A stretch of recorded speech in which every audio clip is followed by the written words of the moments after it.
Fassinou, membre du bureau exécutif de la FANAF, et je vous souhaite à tous la bienvenue à ce panel. Ce panel qui est très important pour ce qui concerne la FANAF, parce qu'il va concerner quand même la moitié de nos populations, à savoir les femmes. Et ce panel va vous faire le compte-rendu d'une initiative que la FANAF a lancée depuis 2023 sur une meilleure intégration de la femme dans le secteur assurantiel africain. La femme, tant femme professionnelle dans notre secteur que la femme en tant que consommatrice d'assurance. Depuis hier, nous parlons d'un développement durable de l'assurance en Afrique. Je pense que nous ne pouvons pas parler d'un développement inclusif et durable de l'assurance sans intégrer la moitié de nos populations. Et c'est pour ça que je pense que ce panel est le plus important, à mon avis, même si les autres sont importants également, de notre session. Donc, la FANAF, donc, pour mieux aborder ce sujet, a d'abord voulu faire un état des lieux du sujet dans nos compagnies, sur nos marchés, pour pouvoir savoir où on en est aujourd'hui, parce que pour prendre toute décision stratégique, il est important de connaître l'environnement. Et pour ce faire, elle a initié, avec le financement de la Banque mondiale, une étude sur la situation donc, de la femme dans le secteur de l'assurance en Afrique. Cette étude financée par la Banque mondiale, que nous remercions, a été menée par le cabinet EY et aujourd'hui, il est important d'avoir ces points sur l'état des lieux pour pouvoir avancer. Donc je vais appeler donc, sur ce stage les représentants de la Banque mondiale, Fatou Assa, et Fatou Djiwa, qui va venir ici donc présenter avec Nadia Toumani, présenter les résultats de l'étude. Mais au-delà de ces résultats de l'étude, nous avons voulu également avoir le témoignage du vécu d'acteurs de nos marchés. Et c'est pour cela que nous avons demandé à Madame Dominique Diagou, qui est directeur général du pôle assurance du groupe NCA, qui opère dans plusieurs pays de nos marchés, de venir s'associer à nous. Nous avons voulu également avoir une expérience d'un marché marocain et donc nous avons demandé à M. Bachir Badou, qui est vice-président délégué de la Fédération marocaine de l'assurance, de venir également échanger sur l'expérience du Maroc en la matière. Donc je vous remercie de suivre toutes ces présentations et tous ces témoignages qui, je suis sûre, vous permettront de savoir qu'aujourd'hui, l'intégration de la femme professionnelle dans le milieu de l'assurance et même en tant que consommatrice n'est plus une option, mais est une nécessité. Merci.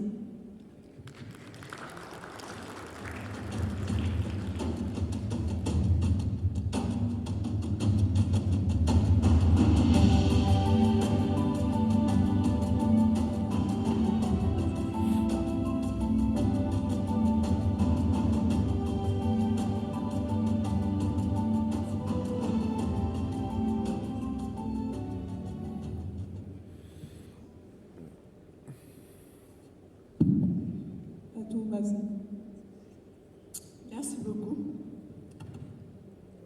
Bon après-midi tout le monde. Monsieur le Président de la Fédération marocaine de l'assurance, chers dignitaires qui nous accueillent ici à Marrakech, Monsieur le Président de la FANAF, Monsieur le Secrétaire général de la CIMA, membres du comité exécutif de la FANAF, délégués et membres de la FANAF, tout protocole respecté, bon après-midi. Il me fait grandement plaisir d'être ici parmi vous aujourd'hui et d'avoir l'opportunité d'échanger avec vous sur les perspectives de croissance du secteur de l'assurance en zone FANAF. Comme l'a dit Madame Fassinou, parler de la moitié de la population du monde est un sujet qui est très important parce qu'on a besoin de l'ensemble de la population pour une croissance inclusive et durable. Donc en 2025, cette 49e Assemblée générale de la FANAF nous a réunis avec une question essentielle. Quel levier pour un développement inclusif et durable de l'assurance en Afrique?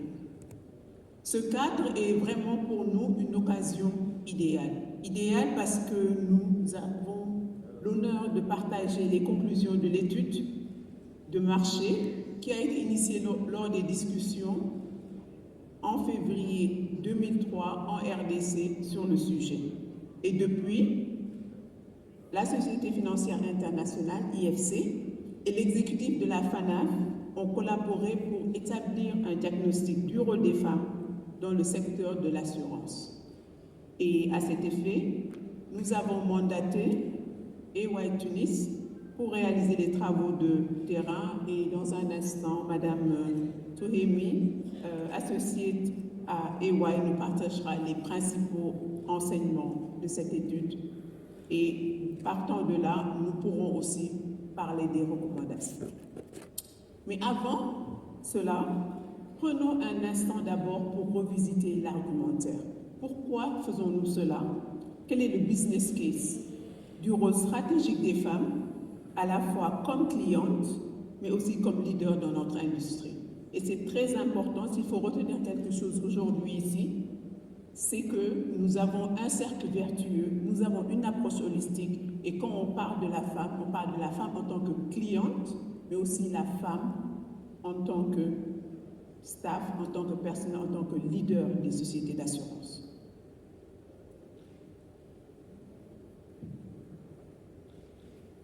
Donc tout d'abord, on va parler des opportunités donc dans le secteur et par rapport même à la position de la femme. Donc quand on regarde le secteur de l'assurance en Afrique subsaharienne, ça ne représente que 2,4% du PIB en 2023, mais nous offre un potentiel de croissance considérable, et cela grâce à beaucoup de facteurs, parmi lesquels la population jeune est en pleine expansion, et je pense qu'on en a parlé plusieurs fois depuis hier, l'usage accru de la téléphonie mobile, donc le digital, un emploi fortement concentré dans le secteur agricole et une population féminine dynamique et en progression.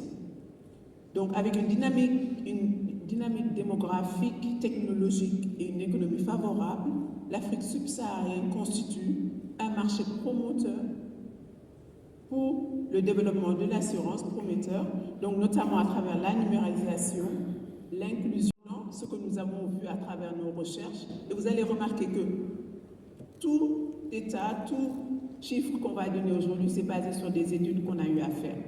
Donc, ce que nous avons remarqué, c'est que malgré le fait que les femmes soient plus éduquées, plus connectées et actives, et qu'elles ont un besoin encore plus poussé en termes d'assurance, elles demeurent une clientèle qui est largement sous-exploitée, pour ne pas dire non exploitée par les assureurs.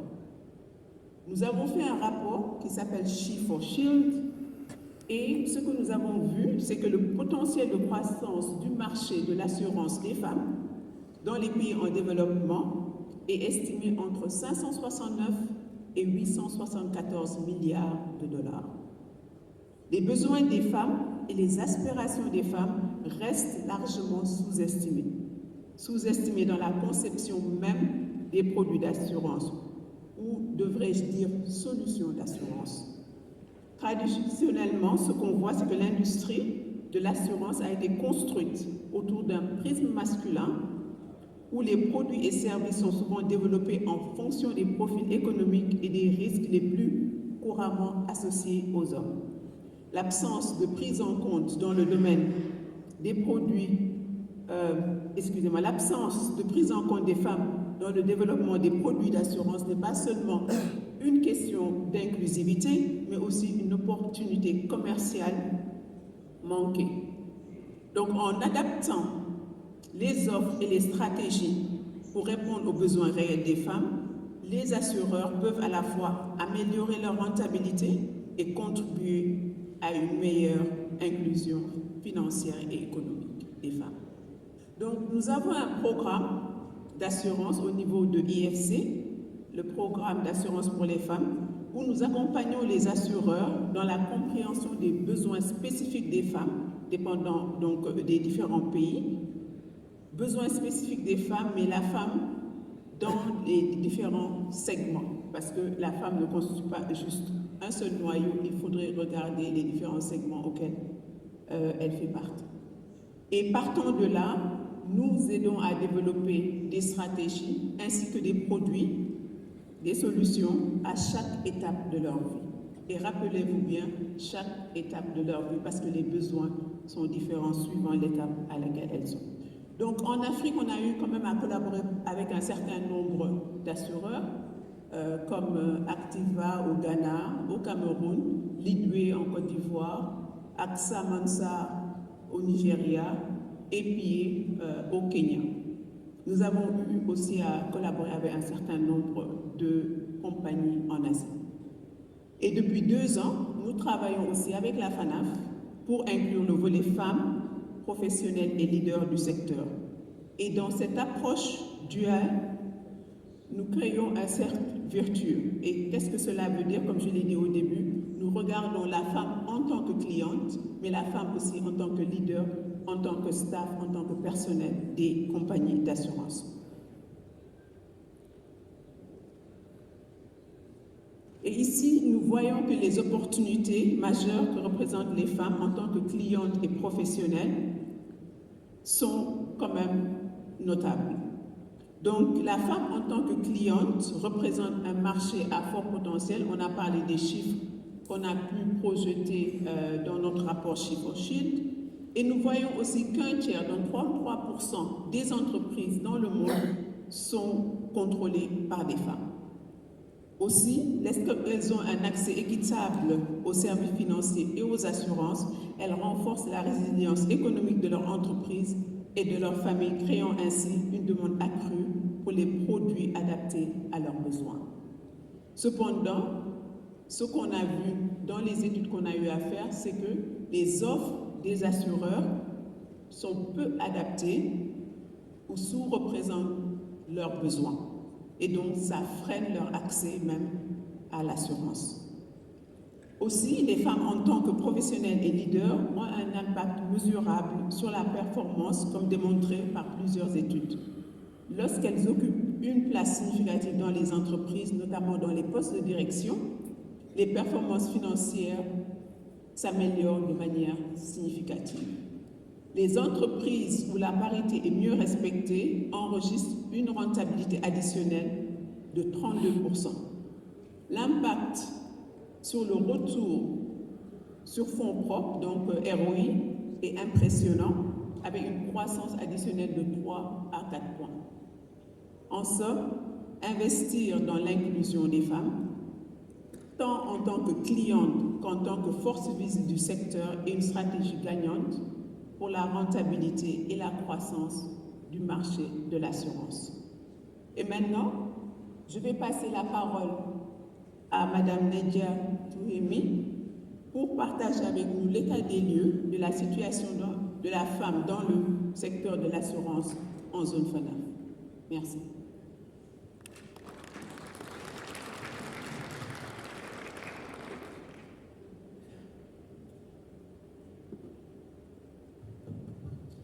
Merci beaucoup. Merci Fatou pour cette introduction. Avant de vous présenter les constats, je souhaite tout d'abord adresser mes vifs remerciements à l'AFC pour sa confiance, à la FANAF pour ce beau projet, pour cette belle dynamique qu'on a rencontrée, les conventions sectorielles également, ainsi que les politiques adaptées au niveau des différents pays membres de la FANAF.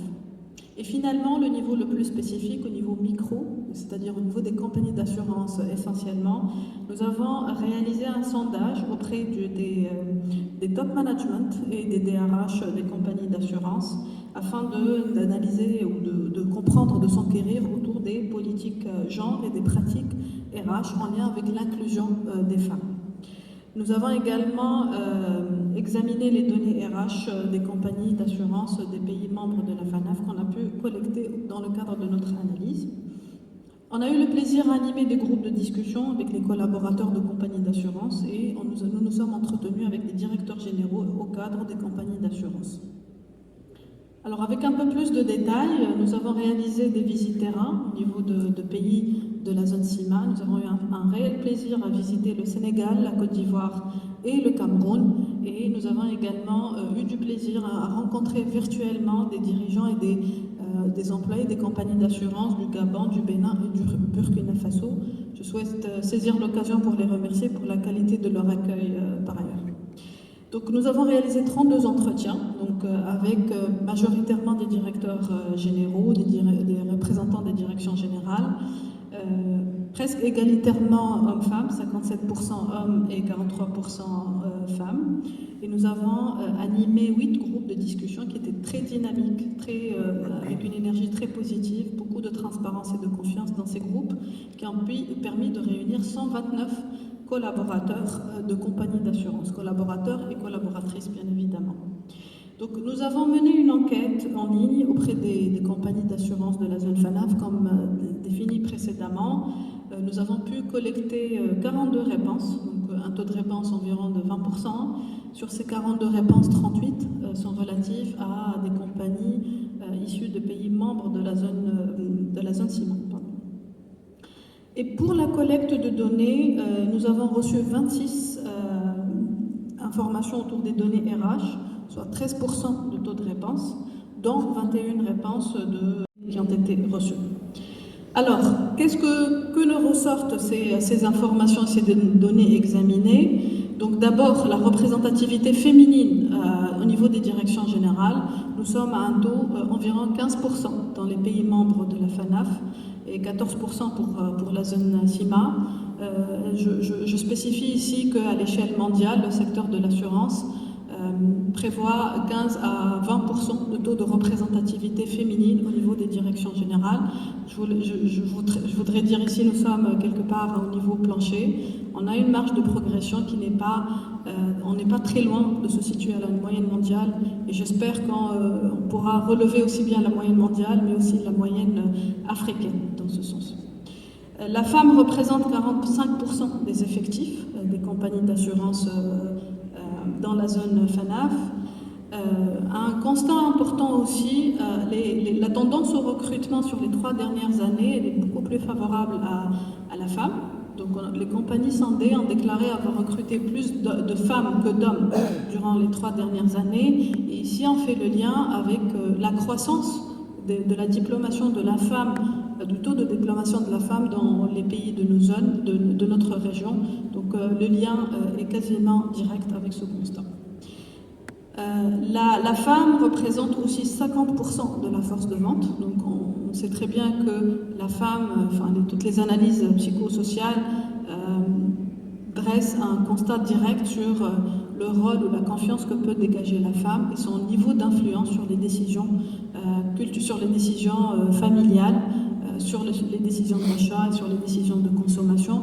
Donc ici, je fais le lien avec le cercle vertueux mentionné tout à l'heure par Fatou. Donc la femme en tant que commerciale, la femme en tant que cliente. Ici, nous avons réellement une réelle marge de progression pour adresser la femme en tant que segment prioritaire dans notre région. Et la présence féminine au sein des compagnies d'assurance ne peut que renforcer ce potentiel-là. Et finalement, 40% des métiers techniques sont occupés par des femmes. Ceci est en léger retrait par rapport au constat du fort taux de croissance de la diplomation féminine dans les métiers de l'ingénierat et dans les métiers d'administration des affaires. Donc ici, il y a également une marge de manœuvre pour avoir une plus grande progression de représentativité des femmes dans ces métiers techniques. Alors, si on analyse par axe, donc on va retrouver, d'abord pour citer les points positifs, les compagnies répondantes ont déclaré disposer de politiques et de critères clairs de recrutement à 66% et à 71% pour l'évaluation des performances et la progression de carrière, ce qui est de nature quand même à minimiser les biais inconscients qui sont inhérents à ce genre de processus. Également, un autre point positif, les déclarants à 69% confirment ou affirment qu'il y a une équité salariale homme-femme au niveau des postes similaires ou postes équivalents. D'un autre côté, uniquement 5% des compagnies déclarent disposer d'une politique formelle ou d'une charte d'inclusion féminine ou de parité homme-femme. Également, 56% des compagnies répondantes ont déclaré ne pas disposer de données ou d'indicateurs de suivi des pratiques RH liées à l'inclusion féminine, ce qui est quand même un point fondamental pour toute politique ou pour tout pilotage de l'inclusion des femmes au sein des compagnies d'assurance. 42% des compagnies répondantes ne prennent aucune mesure pour la sensibilisation ou pour manifester l'implication dans la question de l'inclusion féminine. Également, 57% des compagnies ne prennent aucune mesure pour sensibiliser les employés ou les former à l'importance de l'inclusion féminine. 37% des compagnies ont déclaré ne pas disposer de procédures de signalement en cas de discrimination ou en cas de harcèlement. Finalement, 33% des compagnies ne prennent aucune mesure spécifique pour favoriser la conciliation entre la vie professionnelle et la vie personnelle. Je tiens à préciser ici que ces axes d'analyse s'est inspirés des référentiels et des standards internationaux et mondiaux de mesure de la maturité de l'inclusion féminine au sein des organisations. Et que dans ces standards-là, les formalisations, le niveau le plus basique, c'est le niveau de formalisation des politiques, des pratiques et des indicateurs. Donc pour pouvoir atteindre un niveau de maturité élevé, il va falloir qu'on prouve que la formalisation et les pratiques convergent. Donc tout cela pour dire que nous avons encore des lacunes pour le niveau basique. Ceci étant, on a des champions dans la science pour pouvoir pratiquer, généraliser leurs pratiques.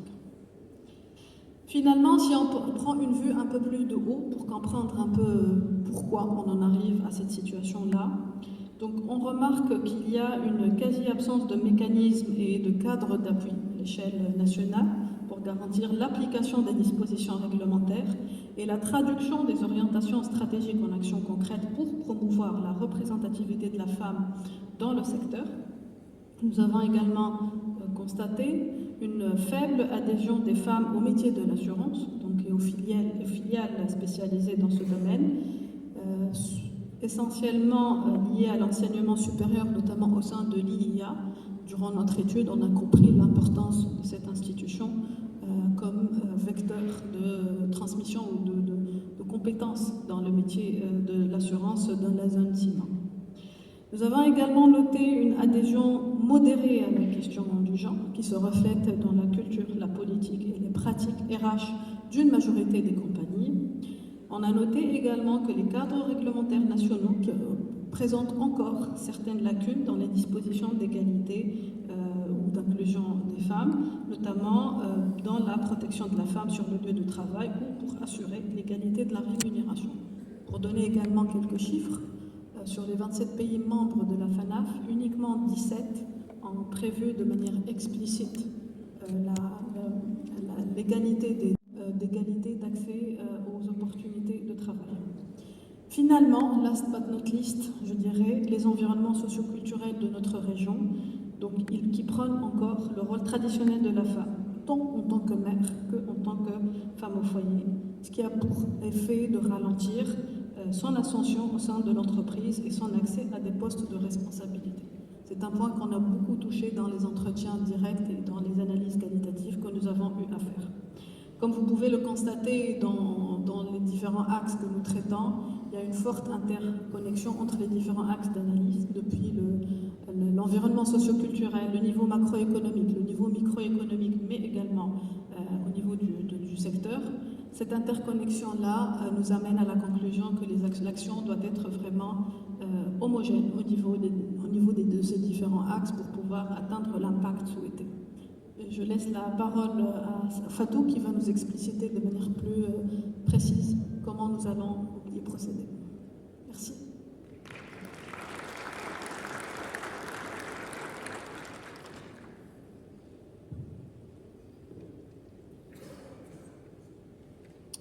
Merci beaucoup Nadia. Et étant donné qu'on vient de finaliser les constats, donc qu'a-t-on constaté après avoir fait l'étude, nous allons maintenant passer aux recommandations.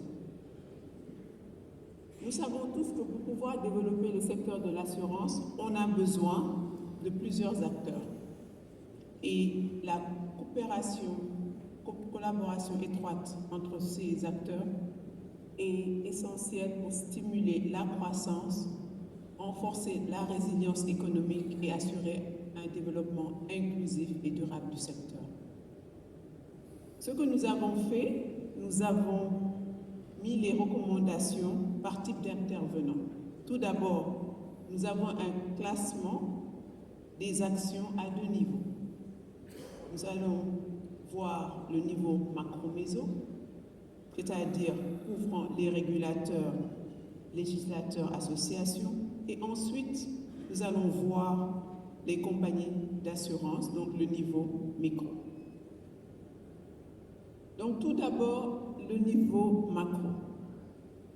Si vous remarquez, nous avons eu à prioriser les actions qu'il faudrait mettre en place pour pouvoir avoir cette inclusion, cette résilience économique, ce levier de croissance qu'on voudrait que les femmes puissent donc se positionner comme clientes, mais aussi comme employées dans le secteur. Un degré de difficulté d'implémentation a été évalué. Certains prendront plus de temps, plus d'efforts. Et nous avons ici 10 recommandations au niveau macro-micro et au niveau macro-méso. Et vous allez voir qu'au niveau micro, on en a 18. Je vais mettre l'accent, à cause du temps, je vais juste mettre l'accent sur les projets prioritaires et ont le plus grand impact dans le secteur actuellement. Donc, ce que nous voyons ici, c'est qu'au niveau urgent à mettre en place, nous avons donc 5 actions sur lesquelles nous voulons travailler. Tout d'abord, développer un programme de formation en leadership avec la FANAF et les associations professionnelles au niveau pays. Ensuite, développer un guide aux entreprises d'assurance pour l'intégration de la notion d'inclusion dans les politiques RH.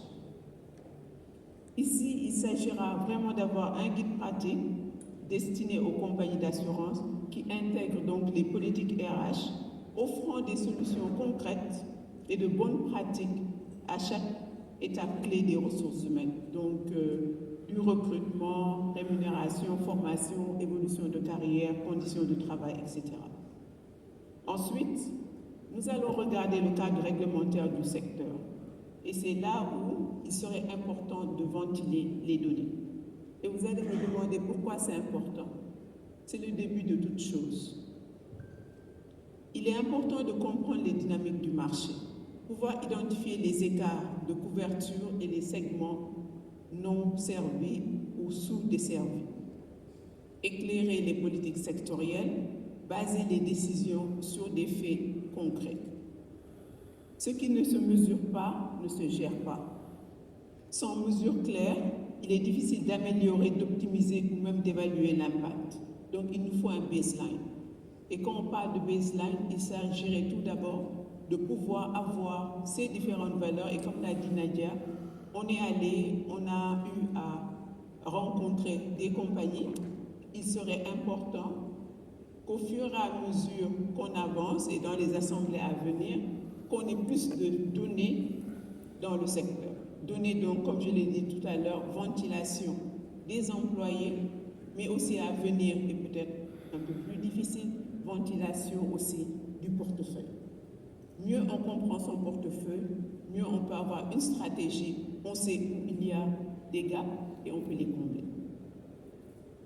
Ensuite, nous avons la création d'un observatoire régional pour l'inclusion.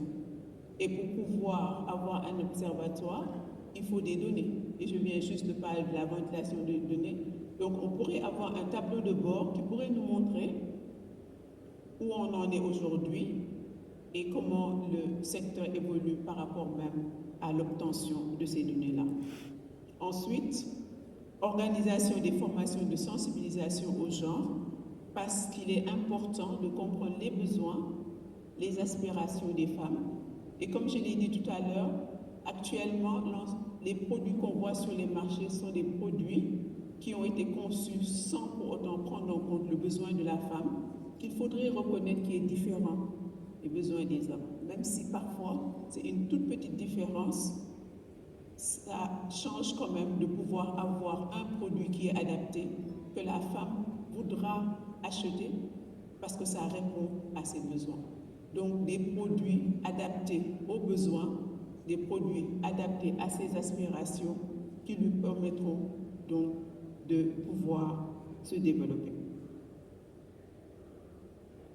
Et quand on parle de pouvoir vendre à la femme, on parle de pouvoir donc acquérir un portefeuille plus grand de femmes, mais pas seulement ça, pouvoir aussi vendre à ces femmes, faire des ventes croisées, parce que nous savons que quand même 75% du budget même familial est détenu par la femme, même si c'est pas évident de le voir.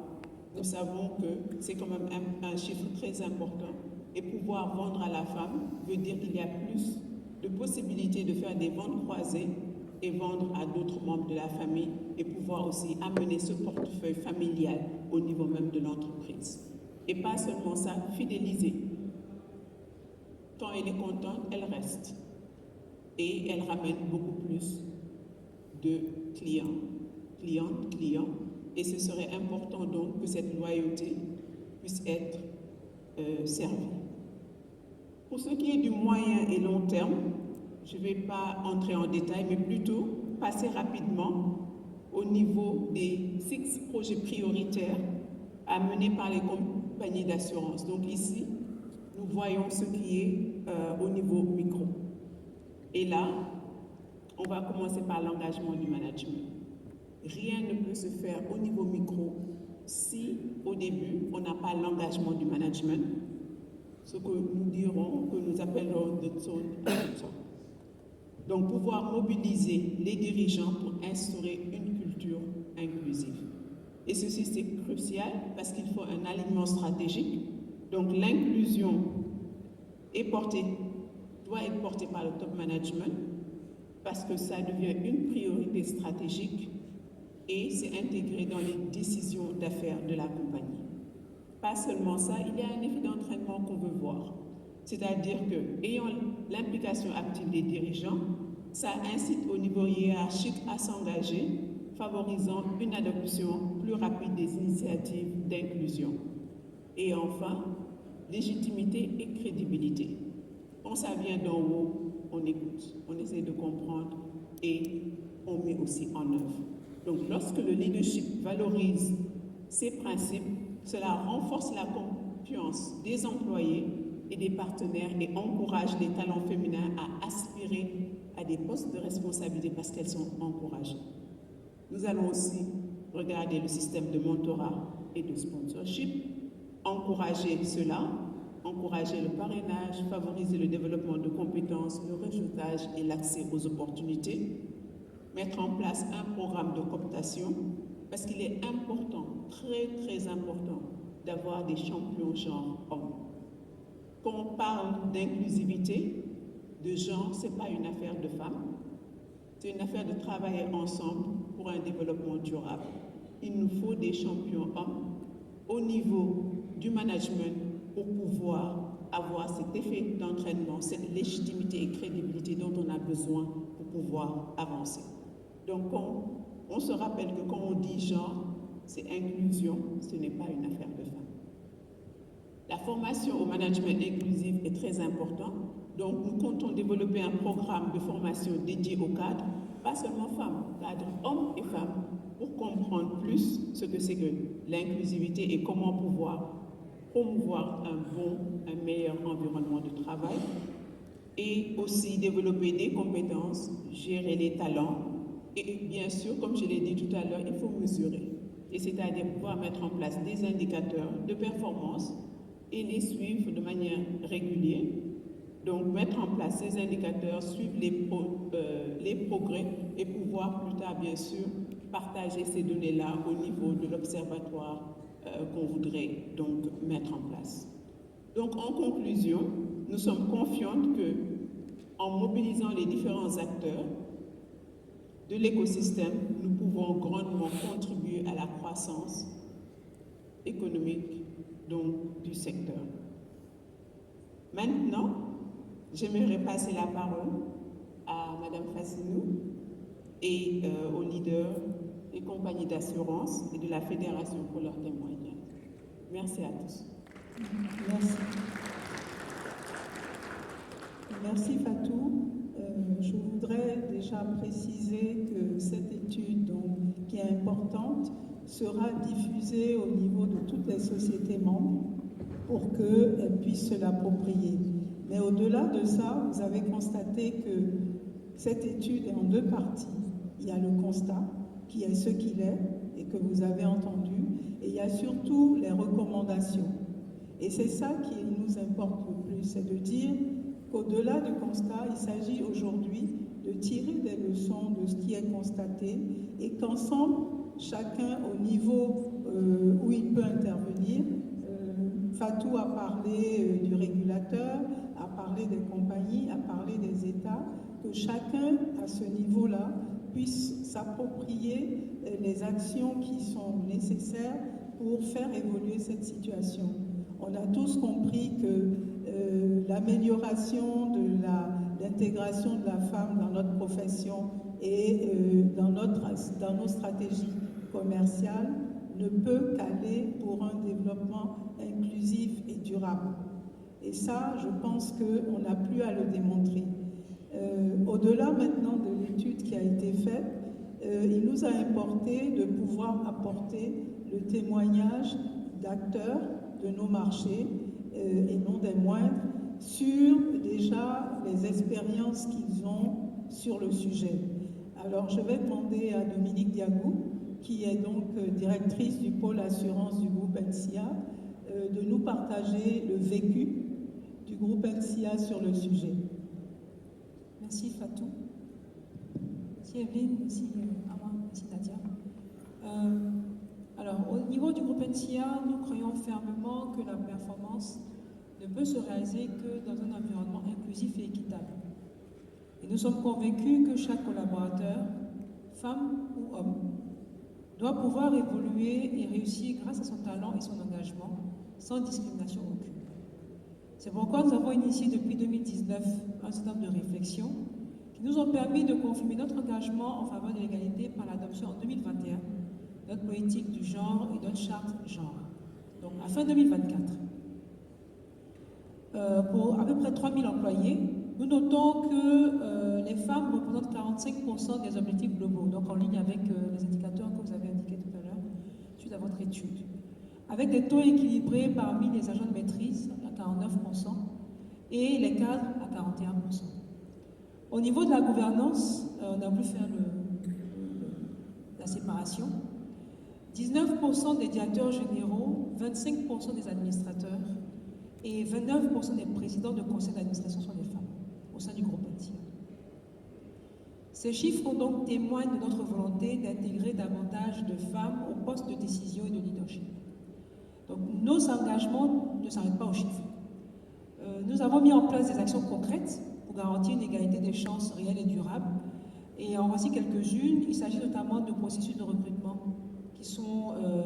et de promotion qui sont transparents et équitables.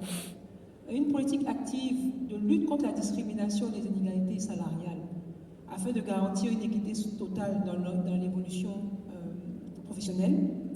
Une politique d'alerte, le whistleblowing, qui permet de signaler toute forme de discrimination et de harcèlement afin de préserver un environnement professionnel et serein et équitable.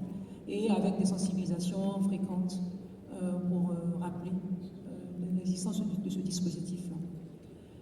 Étant les plus souvent la cible des cibles minoritaires de notre région, nous portons une attention particulière donc, aux femmes, ça c'est au niveau stakeholders. Et nous avons mis en place des partenariats avec des organisations, notamment pour l'éducation de la jeune fille à travers la fondation ENSIA. Nous avons aussi des initiatives pour le développement de l'autonomisation et de la promotion des droits de la femme. Excusez-moi, j'ai un peu froid, donc c'est un peu mélangé.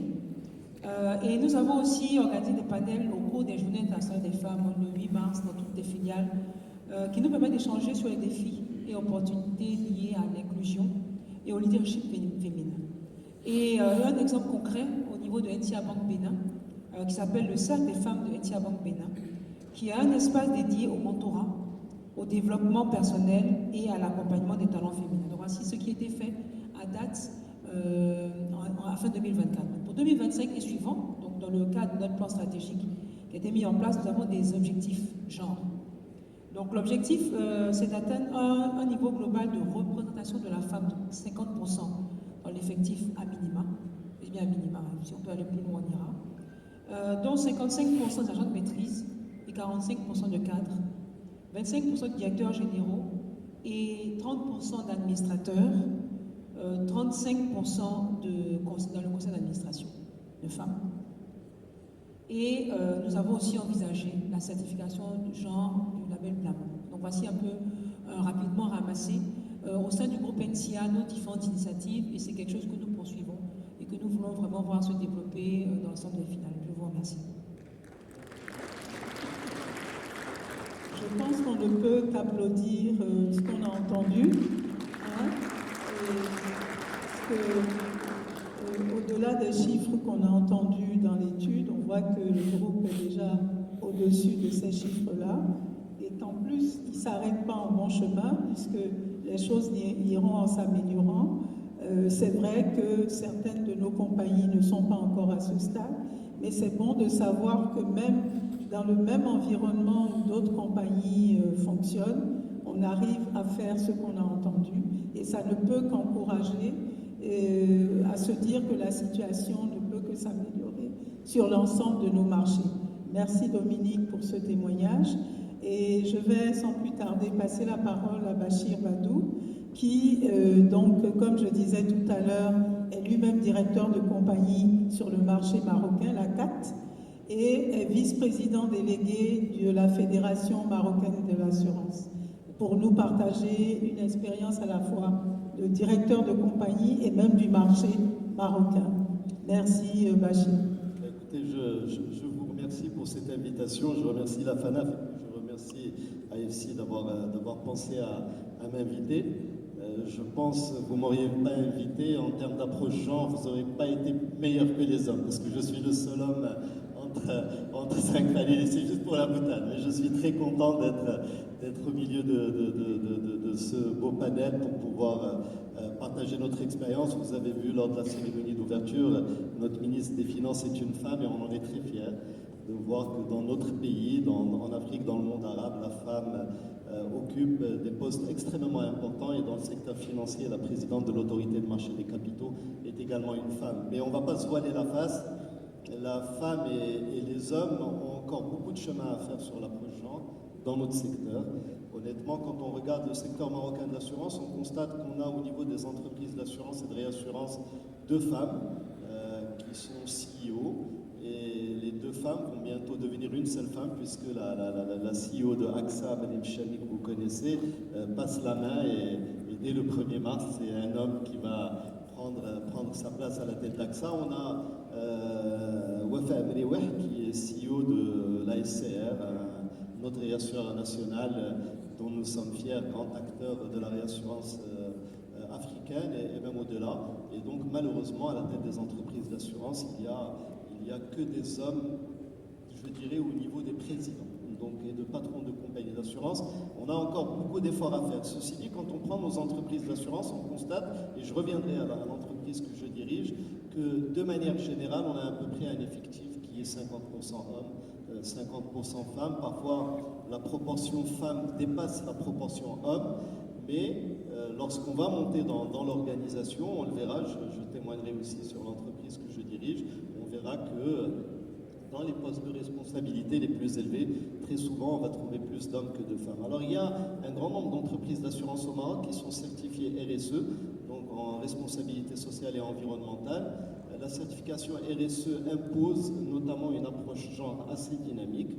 Je fais partie des entreprises que je dirige est également certifiée RSE. Cette certification est délivrée par le patronat marocain, donc par la CGM, qui, elle, a un cahier de charge assez je dirais, lourd et assez contraignant pour justement tirer les entreprises, notamment sur cette partie-là je dirais, d'aspect genre.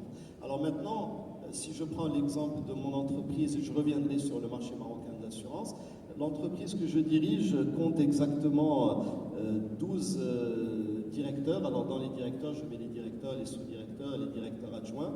Sur les 12 directeurs, nous avons 7 femmes. Donc les femmes sont plus nombreuses au niveau des directions.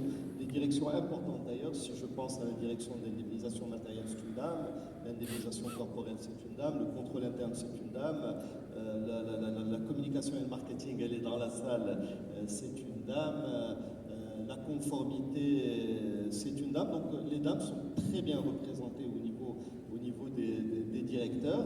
53% des cadres sont des femmes et 56%, donc 53% des cadres, mon téléphone s'éteint, donc les statistiques sont bons.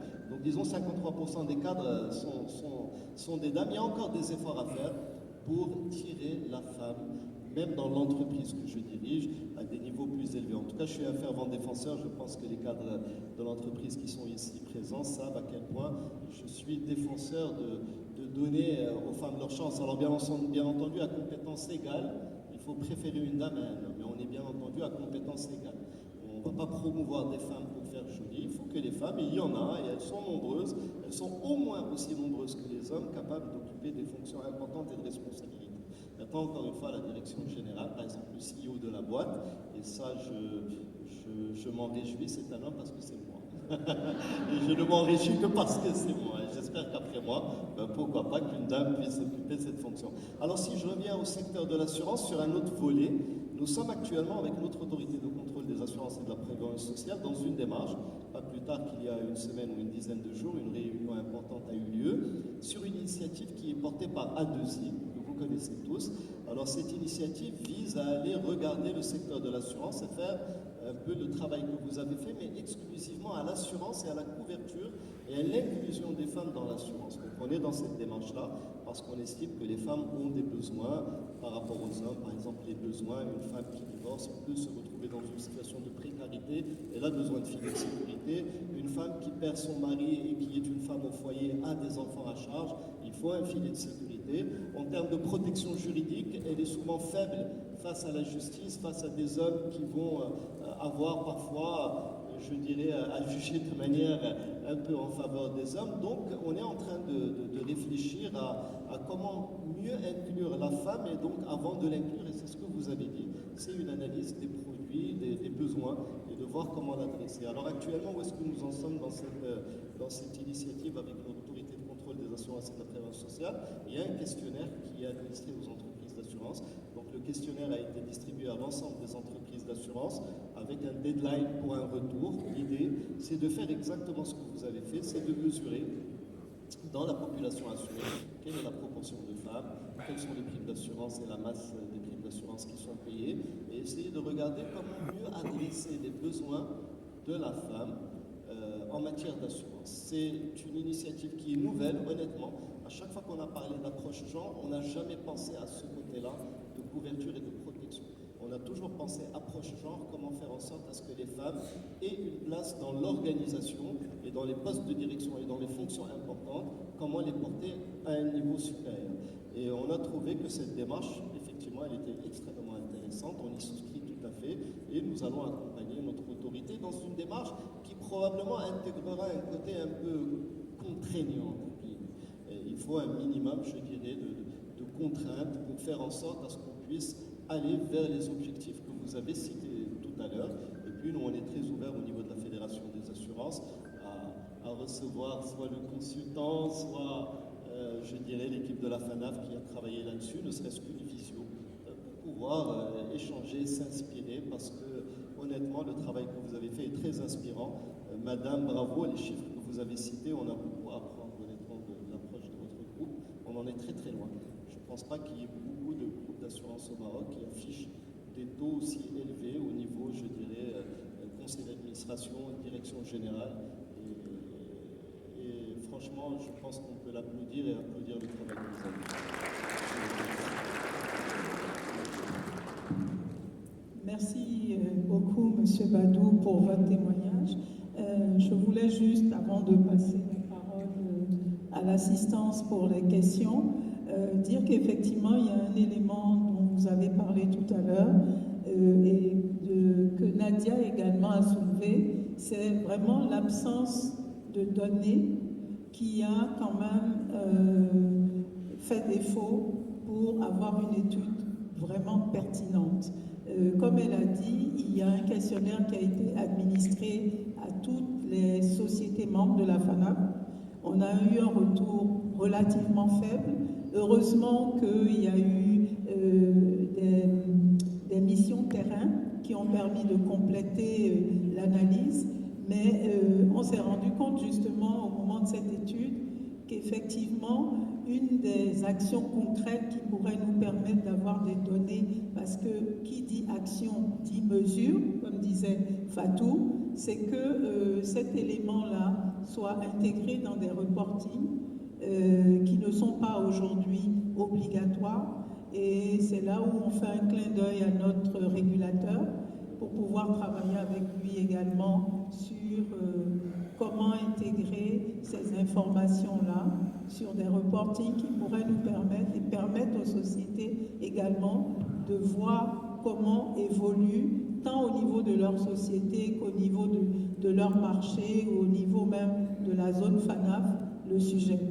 Donc c'est un élément, je pense, important et une mesure concrète qui pourrait permettre déjà d'avoir des informations de départ. On a parlé tous ces derniers jours de l'importance de la donnée et cette donnée-là, effectivement, il faut qu'on l'ait pour mieux adresser le sujet.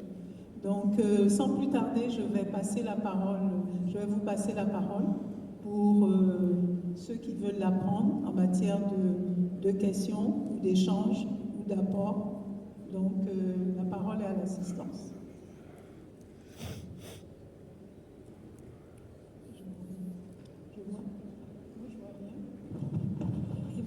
Il faut quand même souligner que par rapport à la dernière FANAF, il y a un peu plus d'hommes dans la salle que de femmes, et ça, il faut l'applaudir. Bravo. Le sujet commence à faire du chemin. Bonjour à tous. Bonjour aux chers panélistes. C'est Madame Gaëlle Tchouko-Diop. Je suis la présidente de l'Association sénégalaise des assureurs de conseil du Sénégal, directrice générale de Promo Conseil Assure-SA. Voilà. Je me lève. Levez-vous, s'il vous plaît. Voilà, je suis là. Voilà, je remercie les panélistes. Le thème est important. Moi, en tout cas, je l'avais imaginé, pas sous le prisme de la présence des femmes dans les instances de direction des compagnies d'assurance, mais surtout par rapport à la faculté, ou bien, je veux dire, la présence des assureurs dans la proposition de produits d'assurance spécifiques aux besoins des femmes. Parce qu'il est résulté d'une étude que, par rapport aux risques émergents, notamment le réchauffement climatique, les catastrophes naturelles, les femmes sont beaucoup plus impactées, notamment la jeune fille, la veuve, la divorcée, comme l'a indiqué tout à l'heure le panéliste. Et il faudrait mettre en place des filets de protection par la proposition de produits d'assurance adaptés, parce qu'elles sont dans une situation de vulnérabilité et de faiblesse. Donc, la capacité des assureurs à proposer des produits d'assurance innovantes, de produits de microassurance adaptés aux besoins des femmes, surtout des femmes vulnérables qui ont des capacités de réaction assez faibles. Est-ce que vous avez le résultat en tout cas de cette tentative ou bien c'est encore en phase de proposition? Les produits de microassurance nationale inclusive, je pense que c'est des choses d'actualité et que les femmes sont encore demanderesses. Qu'est-ce qui a été fait? Qu'est-ce qui projette d'être fait? Merci. On va prendre une autre question.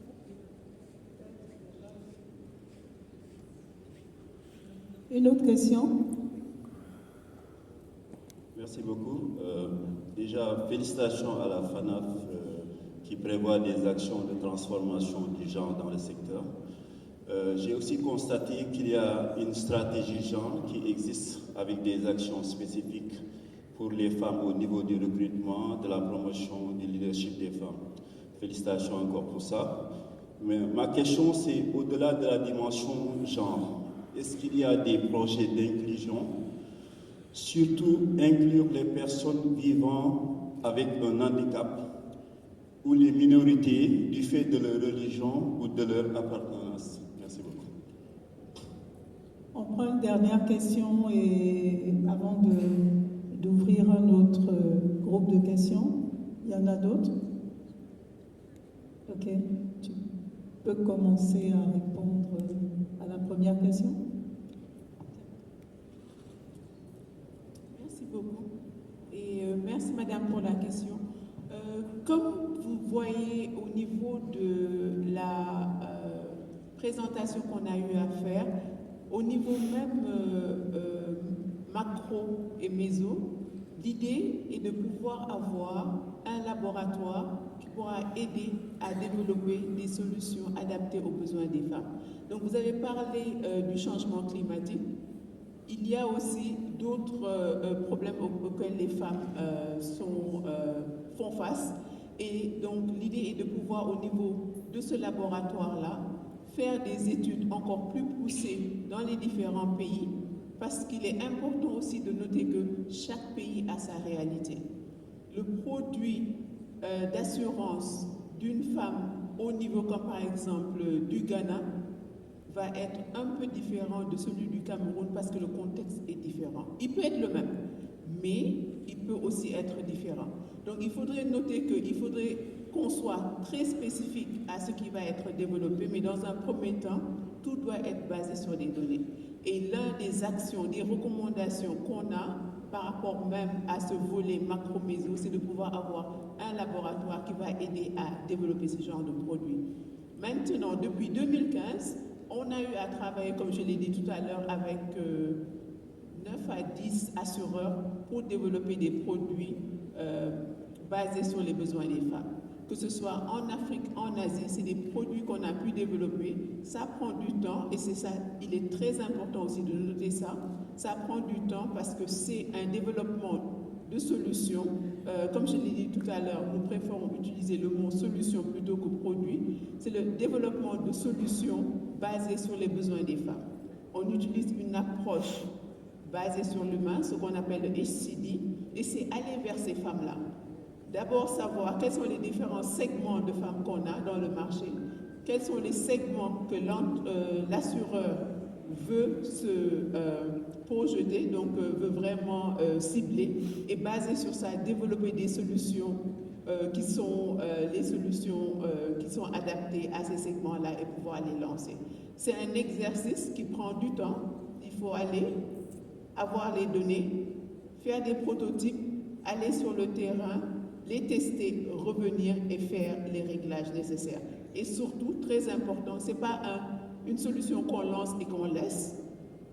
Au fur et à mesure que le marché se développe, il est très important de pouvoir aussi faire les réglages qu'il faut, donc au fur et à mesure. Et pas seulement ça, il ne s'agit pas de pouvoir vendre cette couverture.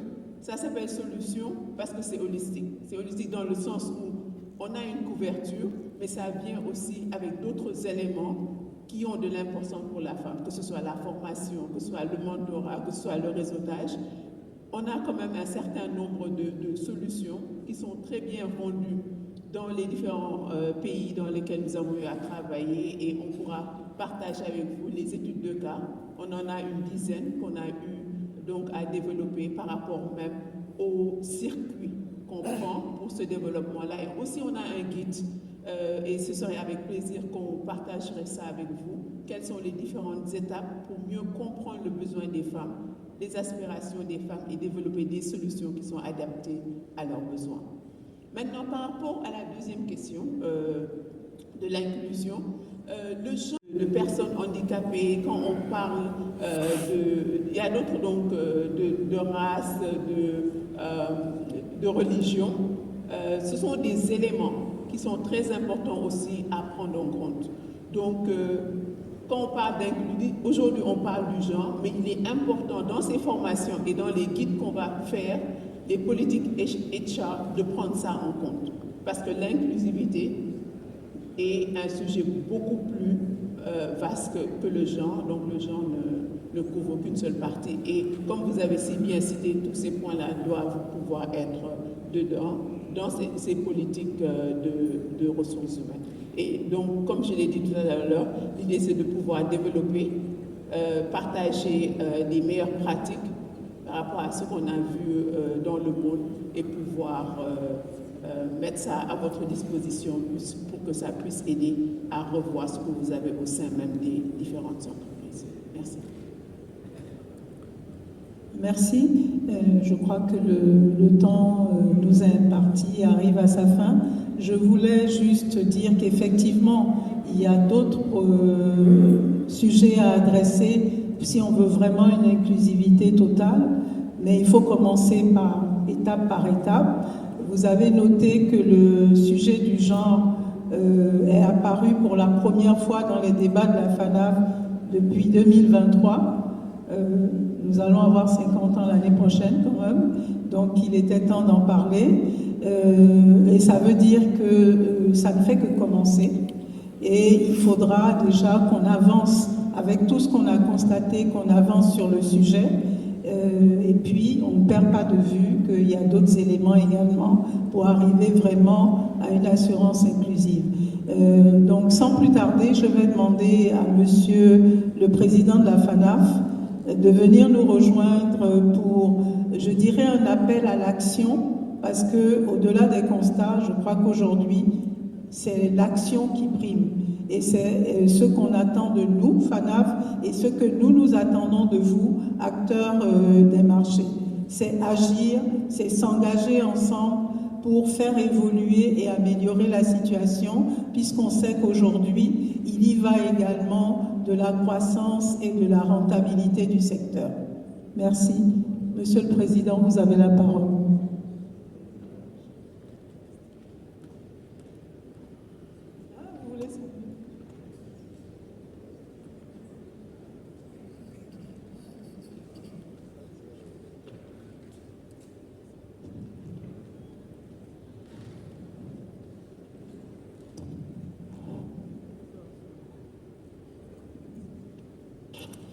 Bien, mesdames et messieurs, chers délégués, nous venons de suivre les brillantes présentations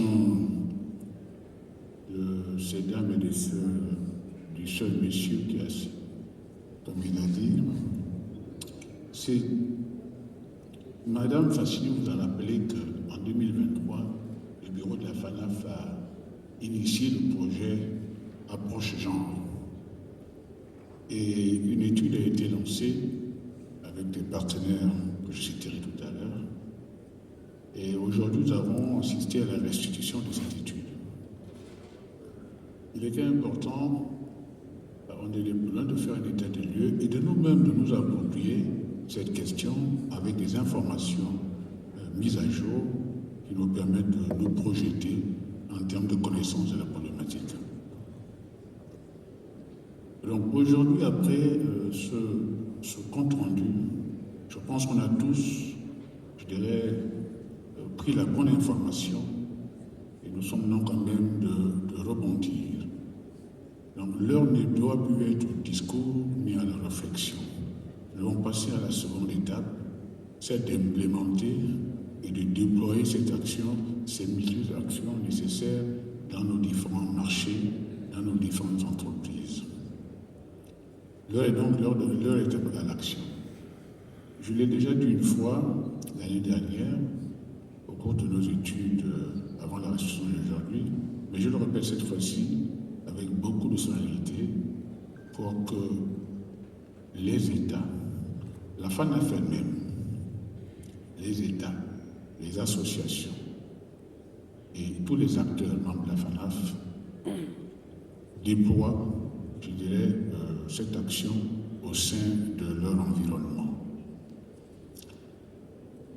Les stratégies de croissance et de développement doivent intégrer le processus genre comme un levier, le considérer comme un levier aussi bien pour la croissance et le développement de nos industries, mais également pour la promotion interne, comme on l'a décrit tout à l'heure, au sein de nos entreprises.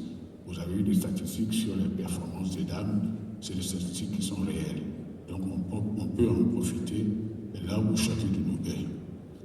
Dans les interventions qu'il y a eu, j'ai noté, je crois que c'est Mme Fatou qui l'a dit, j'ai noté que le mot genre ne signifie pas forcément une affaire de femme, c'est une affaire d'inclusion. Je suis tout à fait d'accord avec elle, c'est comme ça qu'on le conçoit. Et si on le conçoit comme ça, j'invite tous les hommes, où qu'ils soient, en tout cas, je m'adresse aux membres ici, à tout l'écosystème, à, je dirais, faire valoir leurs capacités. Les hommes qui sont en capacité, en fonction de leurs responsabilités, à faire valoir leurs atouts pour la promotion de cette approche genre, pour faciliter cette inclusion que nous demandons, en tout cas dans le projet que nous avons lancé. Donc voilà le message que je voulais vous passer, un message qui consiste à dire passons à l'action. On a vu tout à l'heure dans le projet MM, dans l'ensemble des projets, j'en ai noté 10 à peu près, dont certains sont urgents, d'autres à moyen terme et d'autres à long terme. On a donc un calendrier d'approche dont on peut s'inspirer, dont le travail n'est pas terminé, il y a un certain nombre d'actions à mener. J'invite donc toutes les entreprises, les États, les régulateurs et la FANAF elle-même à s'imprégner de tout ça et à faire en sorte que les actions qui doivent être implémentées soient implémentées et déployées là où chacun de nous se trouve. Voilà, mesdames et messieurs, les quelques mots que je voulais vous adresser pour vous dire vraiment, allons de l'avant. Quand on veut quelque chose, il faut agir en conséquence. Avant de terminer mon propos, j'aimerais remercier les différents intervenants, en commençant par Madame Nadia Tourami, je le dis parce que je ne vais pas écorcher votre nom, Madame Fatou Kiwa, les deux intervenants en ce qui concerne les témoignages, donc Madame Dominique Diagou, M. Bachir Badou, encore une fois merci. Et je vais associer à ces remerciements Madame Nancy Hamon, qui est dans la salle, et Madame Fatou Assa. Je vais m'arrêter moi sur Fatou Assa pour dire un remerciement particulier parce que au début de cette aventure, de ce projet, elle a été notre interlocutrice des premières heures. Encore une fois, merci pour nous amener à bon port. Voilà, je termine mon propos, je ne suis pas long, en félicitant tout le monde et en vous remerciant pour votre aimable attention. Merci. Les cadeaux.